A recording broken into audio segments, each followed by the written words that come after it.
A dragster's tires take quite a beating during the brief but fast run down the racetrack.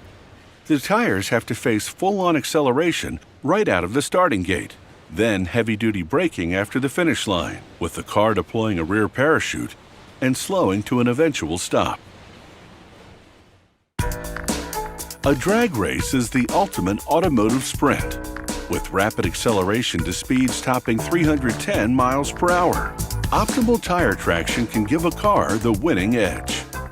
Dragster tires, like most tires, are made from rubber, which hasn't been cured to a firm and permanent state. For most parts of the tire, they reinforce the rubber with nylon fabric.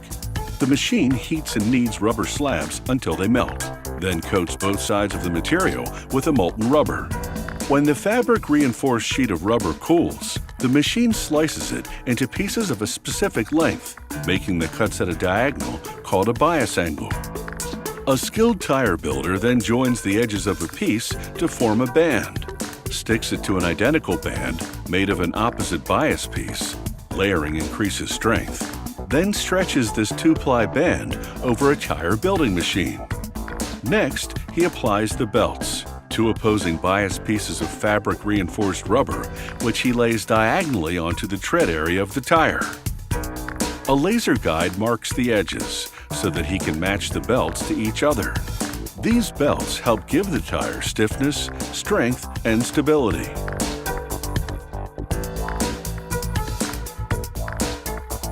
He uses a roller to press out any trapped air between the plies and belts. This helps ensure a thorough bond. After a stitcher wheel folds down the plies, he folds the ends of the material into the machine. Then he applies a contact cement type material to enhance the natural adhesion of uncured rubber.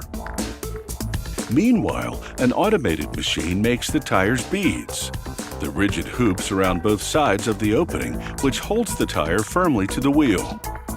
Each bead is made from a thick steel wire. The machine first encapsulates it in rubber.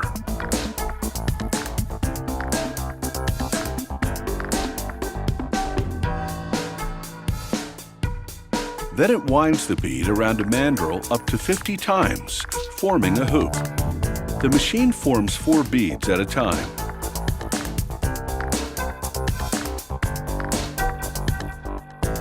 The next machine wraps the hoop in a piece of fabric-reinforced rubber.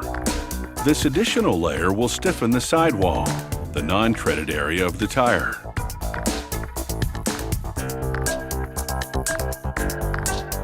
The builder uses a tool called a bead server to mount the finished bead. While the tire is spinning, he applies the contact cement type material to help the rubber-to-rubber adhesion when he wraps the plies around the bead to secure it further. The stitcher wheel smooths the plies flat and pushes out trapped air. Then the tire builder applies a strip of fabric-reinforced rubber on top and rolls it flat. This strip will make the bead area more durable when the tire is mounted on a wheel. He applies a layer of non-reinforced rubber on the sidewall. This covers the edges of the plies and will help the tire retain air once it's inflated. This machine makes the tread by extruding molten rubber through a die into a continuous strip, then applying it onto the spinning tire. The fully constructed tire now goes into a press to cure. Inside, a hot mold closes around the perimeter, while a bag inflates in the middle, pushing the tire outward against the walls of the mold.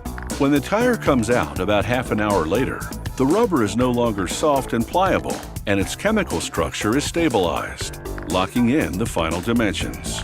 Workers seal the wheel opening and inflate the tire to hold the shape until the rubber cools. Once the rubber has cooled to room temperature, which takes about an hour, the tire undergoes a series of quality control checks. Here, a worker performs a visual inspection while trimming off excess rubber from the bead area. Before the decals go on, they also X-ray the tire, looking for any internal flaws. Life in the fast lane, while exciting, is short. Dragster tires need to be replaced every 4 to 6 trips down the drag strip.